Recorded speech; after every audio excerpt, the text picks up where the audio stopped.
What's good, YouTube? Welcome back to the channel, man. I hope you guys are having a good day today. It's Friday, so you know what that means. It's the weekend, and we are doing no other than Friday the 13th, all right? Even though Halloween is over, Oktoberfest is over, I'm still going to be covering horror movies, but I'm also going to be doing other movies as well, so be looking out for that.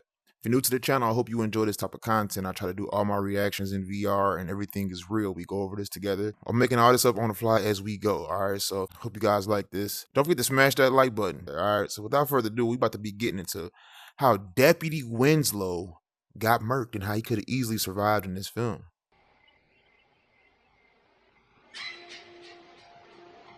Boy, Jason was footing it, wasn't he? This was crazy about Jason compared to Michael Myers. Jason used to run after his victims. Like he would hit a full sprint. So off rip, Deputy Winslow, right? He sees this big man with a sack on his head running through the woods. So he thought it would be in his best interest to get out of his car and chase after this mysterious person. Number one, he doesn't even have his gun drawn. He's just casually running through the forest. All right, let's go ahead and get more into this.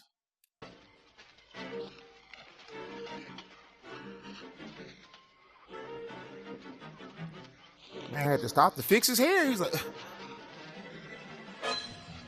and look, Jason's power trading. So if, a lot of you guys might not know what a power trade is. A power trade is what Jason used to do. It's a power walk mixed with a slight sprint. It's not a jog or a run. It's a slight sprint. So it's called a power trade. That's what he's doing. At this speed, he's moving. I think it said in the credits, if you read the credits at the end of the movie, he was moving at around 34 miles an hour. And the deputy here, he's only moving at 2 miles an hour. So Jason's got at least 4 or 5 football fields ahead of him. You see what I'm saying? That's over 400 yards.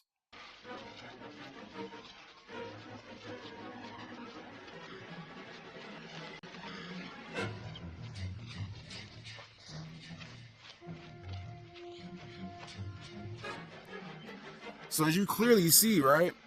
This chase has been going on for about 30 minutes and 25 seconds. All right. He's at least 17 miles deep into the jungle now because that's how far in there Jason lives. So he's about 400 miles in deep into this jungle. This whole entire chase has been lasting for 4 hours so far. They've been in the jungle 4 hours. They've went over 300 miles deep into this jungle. He's nowhere near the road where his squad car was. He's 400 miles deep. This scene alone, I think it was like a third of the movie. This scene goes on for at least 6 hours and 20 minutes. As you see, Deputy Winslow stops at least 100 times to take a breather. Jason's still power trading. He don't need to, but Officer does. And this is funny. You guys just seen Jason step through this same puddle, right? About 2 hours ago. If it was recent, this puddle would still have ripple effects from when the footprint went in, right? Because he smashed right here and it splashed all over the place. This entire spot is still as if nothing came through here. That's how far Deputy Winslow is behind. All right, he's 6 hours behind Jason. He can't believe it.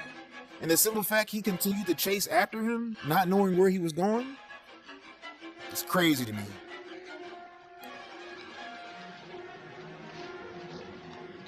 He still doesn't have his gun drawn. He's tired. He's out of energy. It took him 10 hours to find this shrine. The shrine was literally 122 miles into the jungle. That's how far he went. All right, it took him that long. Movie's almost over. He can't believe it.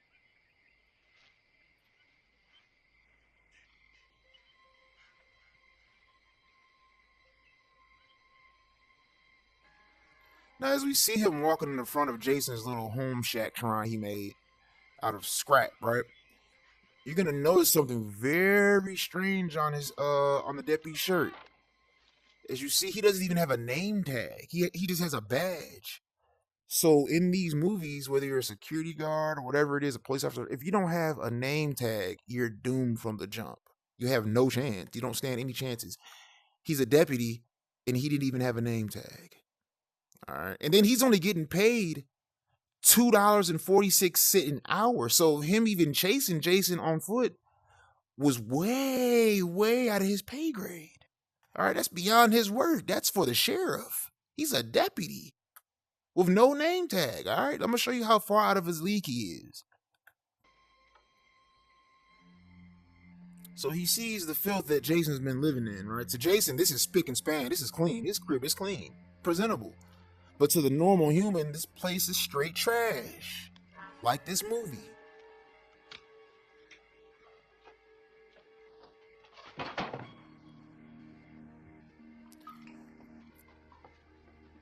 Now, real quick, so we can see the top of his shirt. If you had a name tag, it'd have been right here in this area while your badge is here. He still has yet to pull out his firearm. He's not ready. He doesn't have the gun at his side ready to draw down. It's in his hip. I don't even think it has any bullets. I think they gave him blanks just because he's not equipped for it. He's not equipped for this type of training. See?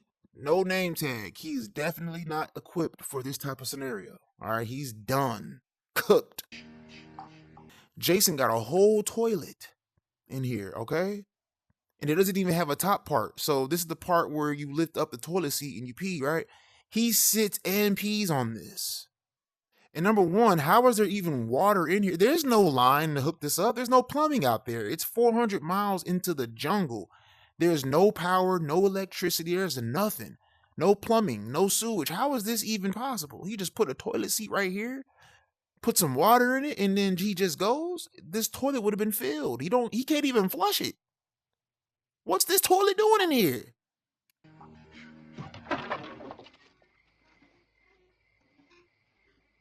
He still has yet to pull his gun. He reached for the gun, but again, no name tag. So he didn't pull the gun out to equip it. He just reached. Oh, that was nothing. That was just that little wall falling over. All right, I don't need my gun yet. What?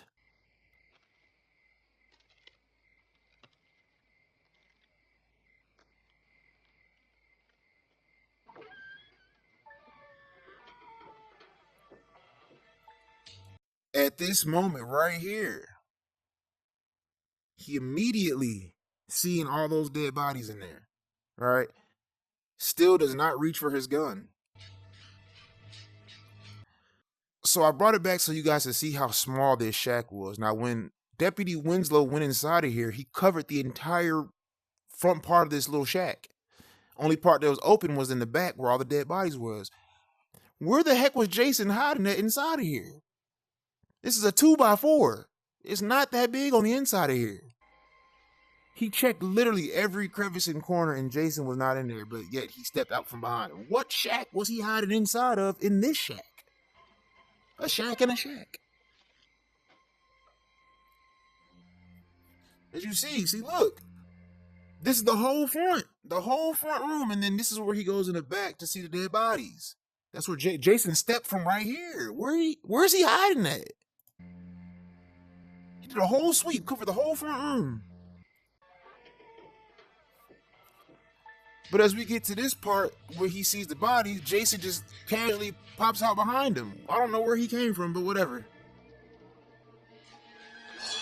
So he still doesn't have his gun out because he's in disbelief and shock that he ran 427 miles into the jungle, right? He left his car on. His car's way out of gas now. His battery died. And he's in the middle of nowhere, finding these dead bodies. He doesn't know what to do. Jason does. He's out of there. So let's just pause it right here. There's no blood. There's no gore. We should be straight on YouTube, right? His demise was inevitable. All right, he was not getting out of this situation alive. How he could have survived in this film? As soon as he saw Jason crossing the road towards the beginning, he should have just kept driving. See how I'm in the car? He should have just, I ain't going in there. I ain't got a name tag and I'm not equipped for that. And put the pedal to the metal. That's what he should have did. But yet he felt like he needed to get out of his vehicle, run 427 miles deep into the jungle. It took him 17 hours to finally make it to Jason's shack. All right, Jason got there in 10 minutes because he was power trading.